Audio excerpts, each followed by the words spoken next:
Shri Vineet Jain ji, industry leaders, CEOs, अन्य सभी वरिष्ठ महानुभाव, देवियों और सज्जनों, आप सबको नमस्कार।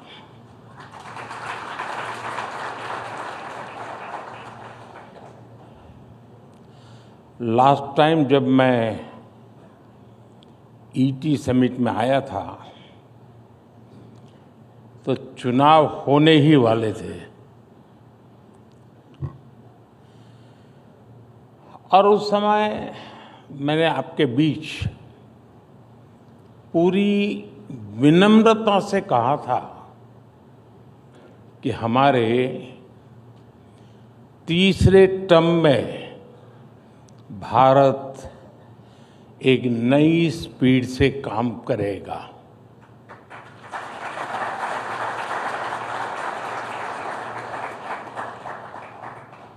मुझे संतोष है कि ये स्पीड आज दिख भी रही ही है और देश इसको समर्थन भी दे रहा है।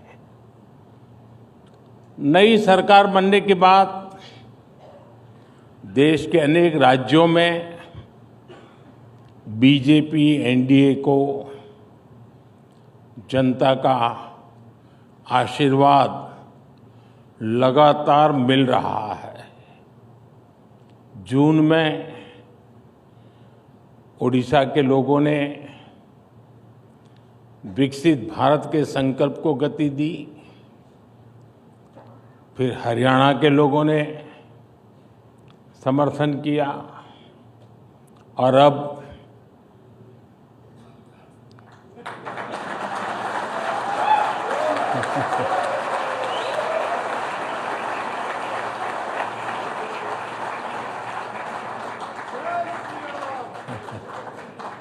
दिल्ली के लोगों ने हमें भरपूर समर्थन दिया है। ये एक एक्नॉलेजमेंट है कि देश की जनता आज किस तरह विकसित भारत के लक्ष्य के लिए कंधे से कंधा मिलाकर चल रही है। साथियों, जैसा आपने भी उल्लेख किया, मैं भी कल रात ही अमेरिका और फ्रांस की अपनी यात्रा से लौटा हूं। आज दुनिया के बड़े देश हो, दुनिया के बड़े मंच हो, भारत को लेकर जिस विश्वास से भरे हुए हैं, ये पहले कभी नहीं था।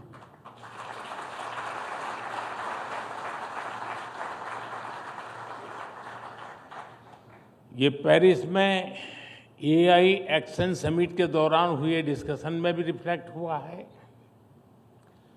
आज भारत ग्लोबल फ्यूचर से जुड़े विमर्श के सेंटर में है और कुछ चीजों में उसे लीड भी कर रहा है। मैं कभी-कभी सोचता हूं, अगर 2014 में देशवासियों ने हमें आशीर्वाद न दिए होते, अब आप भी सोचिए,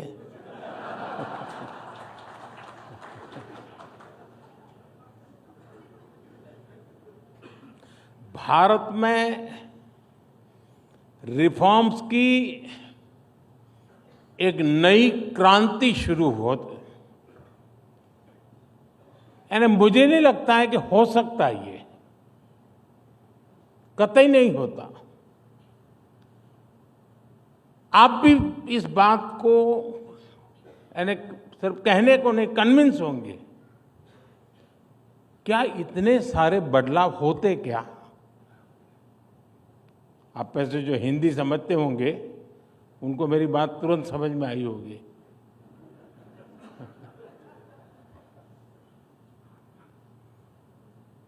देश तो पहले भी चल रहा था। कांग्रेस स्पीड ऑफ डेवलपमेंट और कांग्रेस स्पीड ऑफ करप्शन, ये दोनों चीजें देश देख रहा था। अगर वही जारी रहता तो क्या होता। देश का एक अहम टाइम पीरियड बर्बाद हो जाता। 2014 में तो कांग्रेस सरकार ये लक्ष्य लेकर चल रही थी कि 2044, यानी 2014 में वो सोचते थे और उनका डिक्लेयर्ड टारगेट था कि 2044 तक भारत को 11th से 3rd लार्जेस्ट इकोनॉमी बनाएंगे। 2044,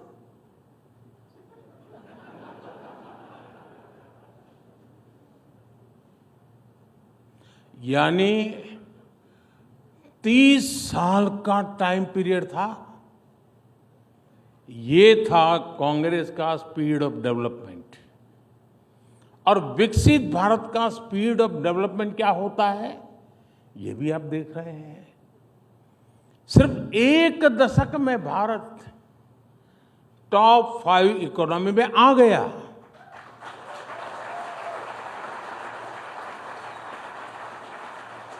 और साथियों, मैं पूरी जिम्मेवारी से कह रहा हूं, अब अगले कुछ सालों में ही आप भारत को दुनिया की 3rd लार्जेस्ट इकोनॉमी बनते देखेंगे।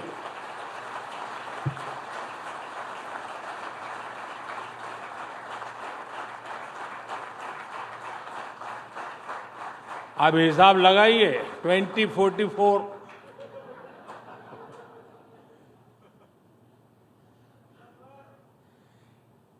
एक युवा देश को यही स्पीड चाहिए और आज इसी स्पीड से भारत चल रहा है। साथियों, पहले की सरकारें रिफॉर्म से बचती रही और ये बात भूलना नहीं चाहिए। ये ईटी वाले भुला देते हैं, लेकिन मैं याद कराता हूं। जिस रिफॉर्म के गाजे बाजे हो रहे हैं ना, वो बिकॉज ऑफ कंपल्सन था, कन्विक्शन से नहीं था।